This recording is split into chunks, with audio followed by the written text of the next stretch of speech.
മോനെ, രാത്രിയായില്ലേ? വാ, വന്ന് വല്ലതും കഴിക്ക്. ഞാൻ കഴിച്ചോളാം അമ്മേ. അമ്മ പോയി കിടന്നു. ഇതിനിപ്പോ ഞാൻ എന്താ പറയേണ്ടത്?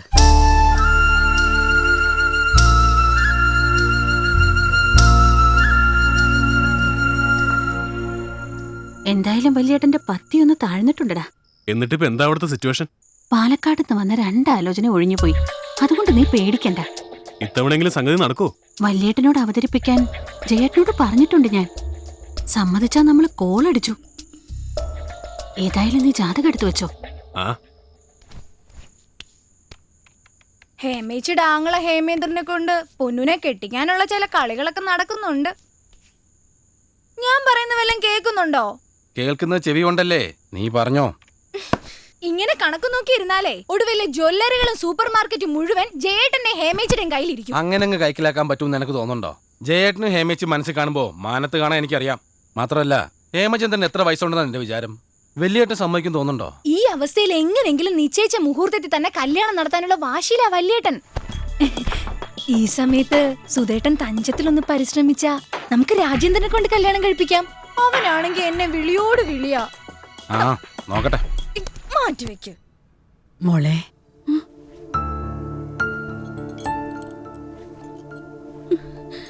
എന്റെ മോളെ എന്താ ആലോചിക്കുന്നത്? ഒന്നുമില്ല മുത്തശ്ശി. ഒരു കാര്യം ചോദിച്ചാ സത്യം പറയോ? നീ എന്തിനാ വിമല കൂടെ ഉണ്ടെന്ന് കള്ളം പറഞ്ഞേ? അത് പിന്നെ ഡാഡി അറിഞ്ഞ അവളെ കുറിച്ച് എന്ത് വിചാരിക്കുന്നു വെച്ചിട്ടാ. സത്യമാണോ? അതെ മുത്തശ്ശി. അറിയാൻ വേണ്ടി ചോദിക്കുക. നീയും പ്രകാശനുമായി അരുതാത്തൊന്നും ഉണ്ടായിട്ടില്ലല്ലോ? ഇല്ല മുത്തശ്ശി, പ്രകാശൻ എന്നെ അങ്ങനെ ഒന്നും നോക്കുക പോലും ചെയ്തിട്ടില്ല. എനിക്കറിയാം. നീ എന്ന് പറഞ്ഞ ജീവൻ കളയും അവൻ. അവന്റെ കയ്യിൽ നിന്ന് ഒരു മോശത്തരവും ഉണ്ടാവില്ല. നല്ലവനാ. എന്റെ കുട്ടി മനസ്സ് വിഷമിക്കണ്ട. നിനക്ക് പുടവ തരാൻ രാജകുമാരനെ പോലെ ഒരുത്തൻ വരും.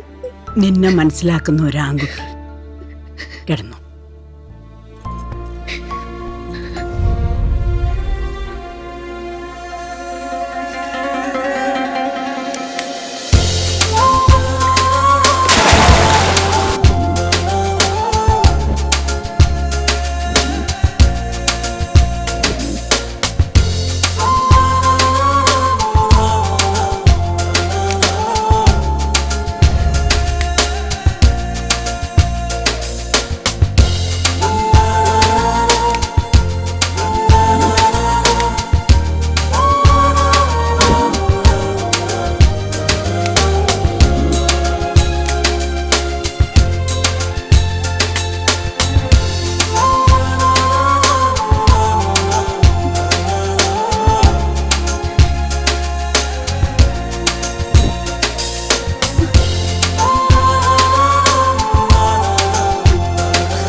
അല്ല, മഹിയുടെ മറുപടി ഒന്നും പറഞ്ഞില്ല. എനിക്ക് എന്ത് കാര്യവും സ്ട്രെയിറ്റ് ഫോർവേഡായി പറയുന്ന സ്വഭാവമാണെന്ന് അറിയാലോ, അതുകൊണ്ട് പറഞ്ഞ. പിന്നെ എന്റെ അളിയന്റെ ഫാമിലിക്ക് ഒരു മാനക്കേട് ഉണ്ടായ അതിൽ നിന്ന് രക്ഷപ്പെടുത്താനുള്ളൊരു കടമ എനിക്കൂടെ ഉണ്ടല്ലോ. അതുകൊണ്ടാ ഹേമ വിളിച്ചു പറഞ്ഞപ്പോ രണ്ടാമതൊന്നും ആലോചിക്കാതെ ഞാൻ ഇങ്ങോട്ട് പോകുന്നത്. അങ്ങനെ സഹതാപം പറഞ്ഞുള്ളതെല്ലാം കൈക്കലാക്കാവുന്ന ആരും വിചാരിക്കണ്ട. ഇവിടെ ഹേമേച്ചും ചേട്ടനും മാത്രമല്ലല്ലോ ഉള്ളത്. മാനക്കേടിന് രക്ഷിക്കാനുള്ള കടമ ഞങ്ങൾക്കും ഉണ്ട്. വലിയേട്ടനൊരു വാക്ക് പറഞ്ഞ ആ നിമിഷം പൊന്നുന്റെ കഴുത്തിൽ താലി കെട്ടാൻ നിക്ക എന്റെ ആങ്ങള. ചെയ്തിടത്തോളം ബിസിനസ് ഒക്കെ തൊലച്ച് കഴുത്തോളം കടത്തിൽ മുങ്ങി നിൽക്കണ നിന്റെ ആങ്ങളെ പോലെ അല്ല എന്റെ ആങ്ങള. ബാംഗ്ലൂരിലെ ലക്ഷങ്ങളുടെ ബിസിനസ്സാ. ഓ, ഹേമേച്ചി അങ്ങനെ ആങ്ങളുടെ ബിസിനസ് മഹിമയുടെ കാര്യമൊന്നും പറയണ്ട. അവിടുത്തെ ബിസിനസ് എന്തൊക്കെയാണെന്ന് ഞങ്ങൾക്കും കുറച്ചൊക്കെ അറിയാം. നിനക്ക് എന്തറിയാന്നാ പറയടാ. സുദേവ, നീ ആവശ്യമില്ലാത്ത കാര്യം പറയരുത്. പറഞ്ഞെങ്കിലേ കണക്ക് തെറ്റായി പോയി. ആങ്ങളെ തഞ്ചത്തി വിളിച്ചു വരുത്തി ഉള്ളതെല്ലാം കൈക്കലാക്കാവുന്ന പൂതി അങ്ങ് മനസ്സിൽ വെച്ചാ ഒന്ന് നിർത്തണോ? ഇത് മാടിയക്കുളം ചന്തയല്ല. മാടിന് വിലപേശുന്നത് പോലെ വിലപേശാൻ നാണമില്ലേ നിങ്ങക്ക്? കഷ്ടം. ഇതിലും ഭേദം ആ പ്രകാശന് തന്നെ അവളെ പിടിച്ചു കൊടുക്കുന്നതാ. പ്രകാശനോ? പിന്നല്ലാതെ.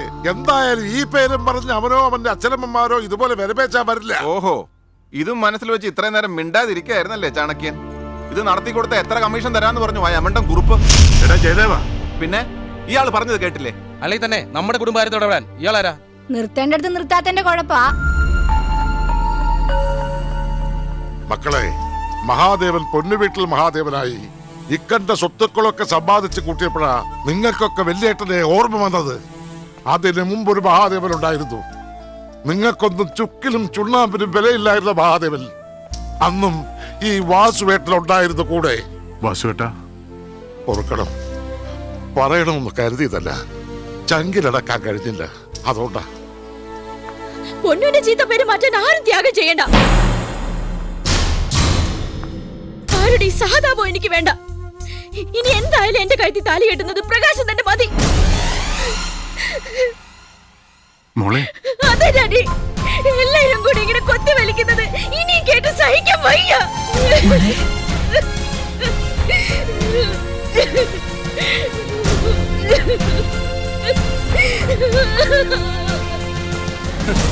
എന്തായാലും ഇപ്പൊ ഒരു കാര്യം ബോധ്യമായി.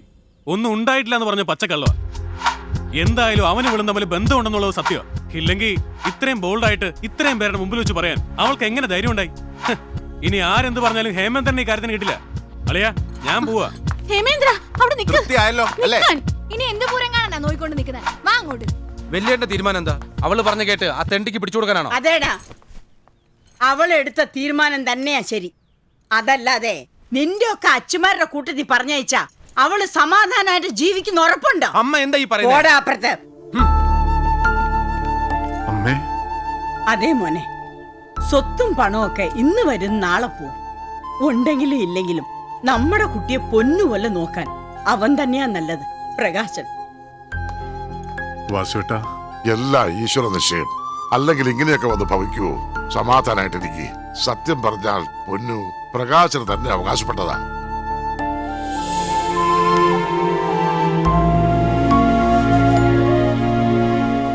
കുറുപ്പ് എന്താ ആലോചിക്കുന്നേ? അല്ല, ഈ കല്യാണം എന്നൊക്കെ പറയുമ്പോൾ അതിനുള്ള പക്വതയോ ഉത്തരവാദിത്വമോ പറയത്തക്ക ജോലിയൊന്നും ആയിട്ടില്ല. താൻ എന്താ കുറുപ്പേ ഈ പറയുന്നേ? പൊന്നുവീട്ടിലെ മഹാദേവന്റെ ഒരേ ഒരു മകളല്ലേ അവള്? 2 തലമുറയ്ക്ക് ഇരുന്നുണ്ടാനുള്ള സ്വത്തുണ്ട് മഹാദേവന്.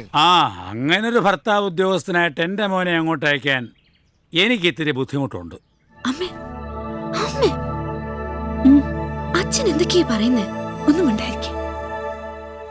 ഭാര്യ വീട്ടിലെ സ്വത്ത് കൊണ്ടിരുന്ന് ഉണ്ണുന്നത് ഒരു അന്തസ്സായിട്ട് എനിക്ക് തോന്നിയിട്ടില്ല. ഒന്നിങ്ങോട്ട് വന്നേ, ഇങ്ങോട്ട് വന്നേ. എന്തൊക്കെയാ ഈ പറയുന്നേ? പിന്നല്ലാതെ ഭാര്യ വീട്ടിലെ തിണ്ണകാവൽക്കാരനാകാൻ ഇലഞ്ഞിക്കൽ തറവാട്ടിലെ കുറുപ്പിന്റെ മോനെ അയക്കണോ? എല്ലാം അറിഞ്ഞിട്ട് ഇങ്ങനെയൊക്കെ പറയുന്നത് കഷ്ടമാണ്. നമ്മൾ അങ്ങോട്ട് ചെന്നല്ലോ, അവരായിട്ട് ഇങ്ങോട്ട് വന്നല്ലേ. ഇവന്റെ സമയദോഷം മാറാൻ ഇങ്ങനെയാണ് യോഗമെങ്കിൽ നമ്മളായിട്ട് തടസ്സം നിൽക്കണോ? പക്ഷേ പ്ലീസ് അച്ഛാ, എതിരൊന്നും പറയരുത്. പൊന്നു ചേച്ചി ഏട്ടന് വലിയ ഇഷ്ടമാ.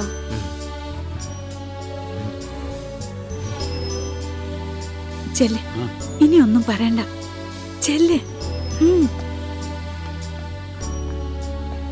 അത് പിന്നെ നിങ്ങൾക്കറിയാലോ, ഈ മനസ്സിൽ തോന്നിയ കാര്യങ്ങൾ മുഖത്ത് നോക്കി തുറന്നു പറയുന്ന സ്വഭാവം എൻ്റെത്. അല്ലാതെ അങ്ങോട്ട് പറയാൻ പഠിച്ചിട്ടില്ല. ശ്രീധര, എന്റെ മോളെ കെട്ടിക്കാൻ വേറെ നിവൃത്തിയില്ലാഞ്ഞിട്ടല്ല, വിലപേശി മുന്തിയൊരു ചെറുക്കനെ കണ്ടെത്താൻ പറ്റാഞ്ഞിട്ടുമല്ല. പക്ഷേ അതുകൊണ്ടൊന്നും അവക്ക് സമാധാനമായ ഒരു ജീവിതം കിട്ടുമെന്ന് തോന്നിയില്ല. എനിക്ക് വലുത് അവളുടെ സന്തോഷമാണ്. അതുകൊണ്ടാ നിറഞ്ഞ മനസ്സോടെയാണ് ഞാൻ പറയുന്നത്. വാസുവേട്ടൻ പറഞ്ഞ പോലെ പൊന്നു അവൻ അവകാശപ്പെട്ടത് തന്നെയാ. അതുകൊണ്ടാണ് അവളെ അവന് തന്നെ കൊടുക്കാൻ ഞാൻ തീരുമാനിച്ചത്. ഇനി എതിരൊന്നും പറയരുത്. എല്ലാവർക്കും അതുകൊണ്ട് സന്തോഷമാകുന്ന കാര്യമാണെങ്കിൽ പിന്നെ ഞാനായിട്ട് എതിരി നിൽക്കുന്നില്ല. എല്ലാം നടക്കേണ്ട പോലെ നടക്കട്ടെ.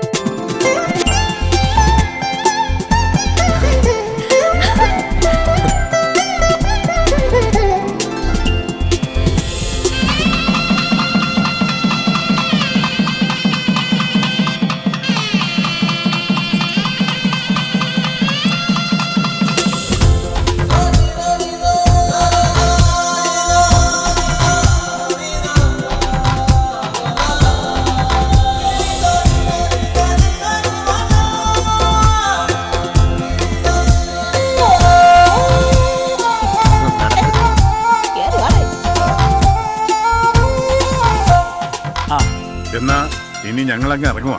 വൈകിട്ടത്തെ റിസപ്ഷന്റെ കാര്യം മറക്കരുത്. അറിയാം, രണ്ടാളെ വൈകി മുമ്പേ അങ്ങോട്ട് അയച്ചേക്കാം. എന്നാ ഇറങ്ങട്ടെ വാസുട്ടാ. ആ